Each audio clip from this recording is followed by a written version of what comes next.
So, Kija Gray, you were nominated for a Rising Phoenix Award. I'm super glad you decided to accept the nomination. Thank you. Thank you. Oh, you're welcome. I've been looking forward to hearing your story. What I'll do is I'll ask you just a few questions to kind of guide the conversation, and you just let your heart speak however you like. I appreciate that. Yeah, of course. So, the first thing is, you've been through some stuff, but the very fact that you were nominated means you've gone through some pretty challenging times. Do you want to share a little bit about some of the things you've encountered on the way so far? Wow, it's interesting. I think the challenges for me of late have been about transition Mm-hmm. because transition in life is a real challenge. So for me, it's been kids growing up, shifting in relationship, choosing with intention to be in relationships, losing close friends. Oh, Um, and showing up for them before their moment, before losing them, and figuring out how to still live in a community where I center people versus values that don't align with mine. So yeah. that's really important to me.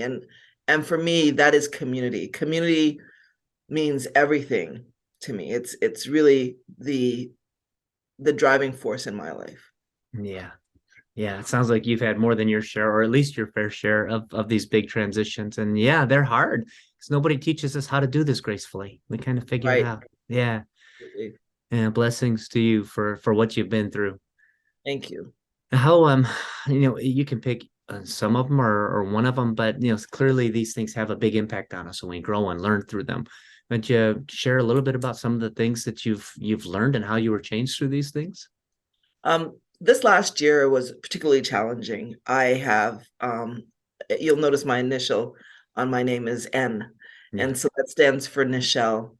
And I have a dear friend who is also named Nichelle, and she was diagnosed a few years ago with breast cancer. Mm, And one of the things that was really important to me was making sure that as a community, we could rally around to support her while while she got treatment and so all of that. So I was really excited last year at the beginning of the year to I sat with her and I asked her, I said, what do you need? She says, I just bought this new house hmm and so I could have a stable place for myself and my children. And I need to make sure that I have a way to pay for that. I said, hmm gotcha. I got you. I'm not a philanthropist because I'm not a millionaire. I don't have anything like that. But what I Right. what I do have is the currency of community. Yeah. So I reached out to friends and I asked everybody to be able to, if they could all donate the total we were trying to raise for her to keep her mortgage and utilities and everything paid for at least 6 months was $18,000. Okay.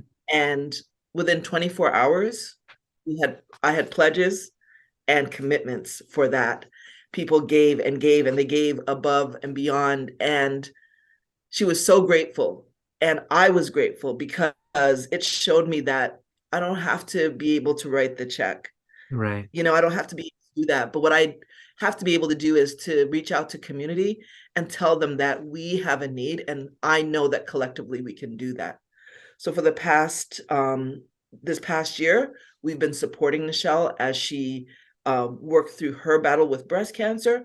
We made sure that we took the responsibilities of housing off of her plate and anything Mm. else so that she could be focused on her own healing. Sadly, we lost her on November 1st Oh, I'm this sorry. year. That transition was hard.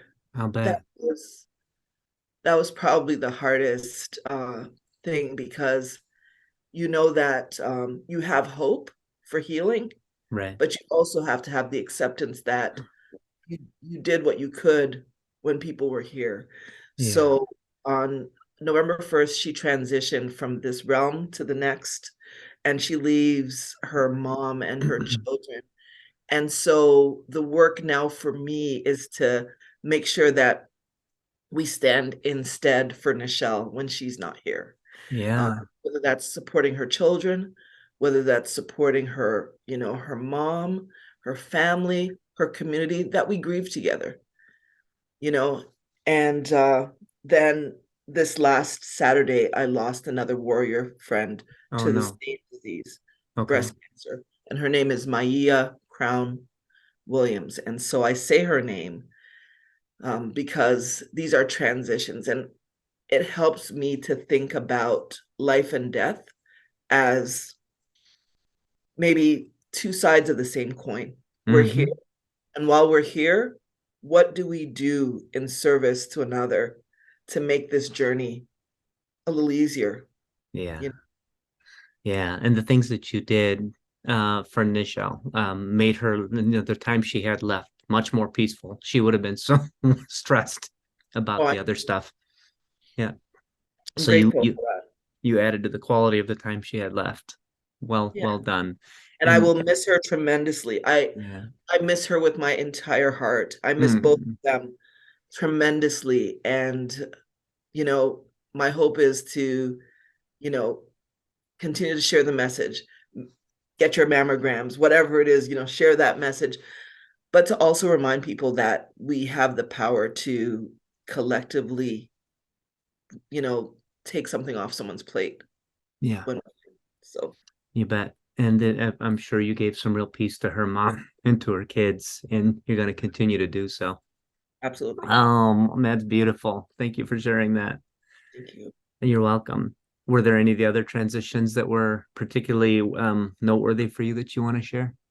I think the bigger transition for my husband and I has been once the kids are grown and gone and figuring out their lives, deciding how to continue to be in a relationship that looks different. Yeah, That's a big transition it because is. yeah, usually when you center your children in your marriage, it's all about school pickups and drop off, well, homeschooled, and activities and all those things. And when those, it's like you're driving the car at 100 miles an hour, and when the kids leave, you're just sitting in the car. You don't even know where to go, and you don't know if you want to continue the journey together. Right. I think that's a big transition. And so I've been grateful about the new conversations around what it means to be a couple that is, we're empty nesters, but a lot of couples don't decide not to go the rest of the journey together. And Right. we've been really intentional about having serious conversations about what it looks like to stay married after that. Wow. So we celebrated 25 years on November 14th. And but it's been, Wow. Congrats. thank you. It's been just a Okay. huge transition. I think it's more about having the deeper conversations. And those conversations have really been soul filling for both of Hmm. us. Yeah. Yeah. Yeah. And to have that conversation, well, you have to know yourself. You Yeah, have to know what you want to be with this next phase of your life. So there's this process of redefining who you are as you try to make some decisions about what kind of relationship you want to be in. And those are no small feats. right. Yeah. And it sounds like you're handling it with some good grace. Trying to. Absolutely. I mean, so we've been enjoying it. It's a journey. It is really a journey of rediscovery. You said it Yeah. right.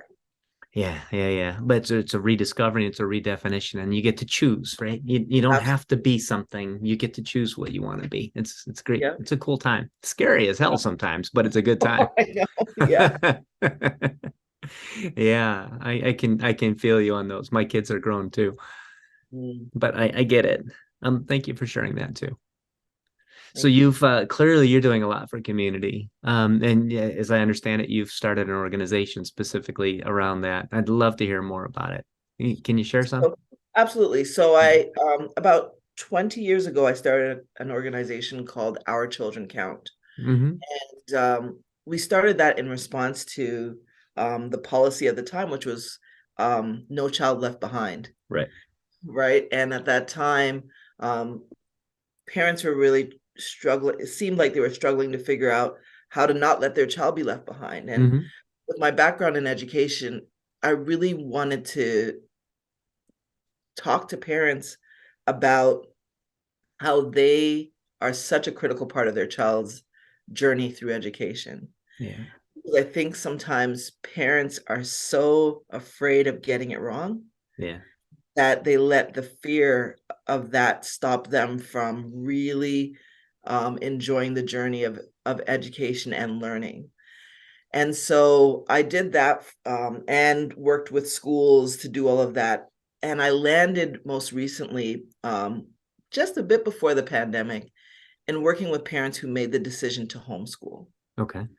And then the pandemic happened, and everybody, I wouldn't say everybody was homeschooling, but everybody was at home schooling. Right, exactly. Okay. And that's two different, very different things. Mhm. Um, I I consider what we do now, our children count as an organization, um, an opportunity for us to create safe spaces for parents to talk about the challenges that they face when they have a child at home. Mhm. Um, Talk about their biggest insecurities. We work on healing their own trauma and relationship to school. So many parents struggle with, they have not unpacked their own trauma around what it meant to be that kid who sat in the principal's office, or Yeah. the kid who was loud in school, or the kid who was quiet. So they're navigating their own educational trauma while Hmm. trying to support their children. And so our goal at Our Children Count is to support parents with unpacking that so that they get to show up better for their children. Oh, They get to wow. show up, Yeah. and they get to show up feeling confident in the charge of, supporting their child. And Oh, we think sure. that's huge. Huge, huge. I mean, so many people were bullied in school, and so many people were kind of felt like they were the outcast, right? And you can't help but to see your own kids' experiences through those lenses. So to change Right. that perspective means a bunch. And if we get it right in this generation, the effects of that are like ripples for 3 and 4 and 5 generations out. So if we heal families here, Hmm. those very people take those tools Yeah. and they use it in their own parenting, and those kids use it in their parenting. We know if we get it right in this generation, that the effects are long lasting and intergenerational. And that, Absolutely. like, to me, that is the biggest hope, and that's the legacy I want to leave. Absolutely. You and I are going to have a lot of good conversations. We've got a lot to talk about, and I love your attitude about this. So as far as our children count, first, do you serve local community, worldwide? What something in Wow. between? We so because we have an online presence, Hmm. we and we're not, to me, we're not uh at this point, one of the challenges I have is that I don't know if I'm technologically savvy enough yet to Right. be able to use the platforms in a way that allow us to reach a lot of audiences. So first, we started out in Detroit. We were Yep. local. The Yep. tech, like 20 years ago, we didn't have the internet like we have it now, right? Right.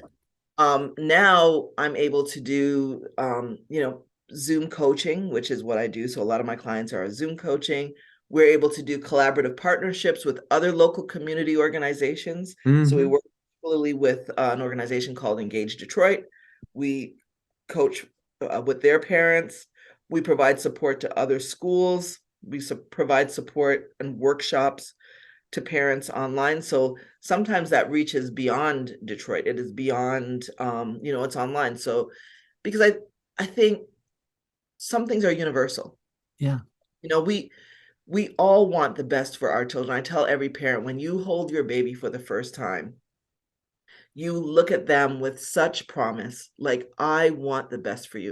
It Yeah. doesn't matter your race, your Yeah. color, your creed, your your financial status. It None of that matters. I want to make this experience, I want you to be the best Hmm. for yourself. We all hold that promise, and that's universal. Yeah. So knowing, with that at front of mind, I meet people where they are, because I Yeah. know that at the core, everybody wants that. Do Yeah. we sometimes, I mean, I'm a parent too. I know I've had my challenges where things are frustrating. Do we say things? Do we reach back to what we've known in our own upbringing? Do we just need guidance, right? So Hmm. that's the goal. Wow. I love that. And you're right. What you're talking about is universal. And you could affect people's lives wherever they are, and you meet people where they are, and using the right technology, right? And having the way to reach these people and to communicate with them and to build your community beyond just Detroit is going to be really powerful. And you're almost describing what we're building, and I can't wait to show it to you. But that's not what this is about. This is about I'm you. excited too. Well, what if somebody wanted to learn more about Our Children Count, or if they wanted to support you somehow, what would they do? So we have a website. We're at www.ourchildrencount.com, Mhm. OurChildren.com. And we are also on Facebook and we're on Instagram.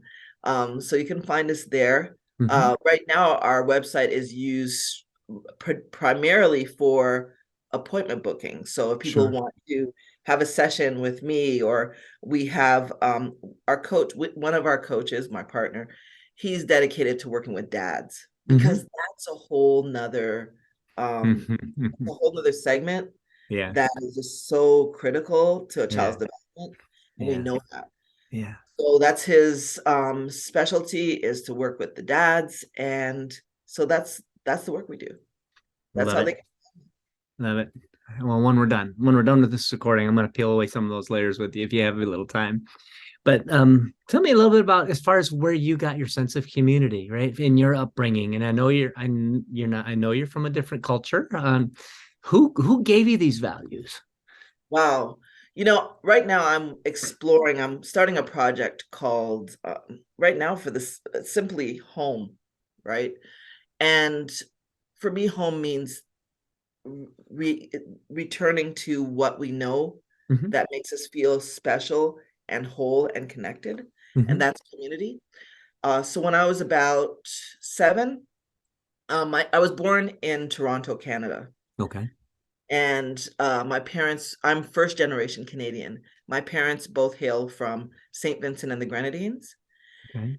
And they were young and they had arrived in Canada and they were trying to figure out their marriage and parenting in a new culture. Hmm. They'd never left home before.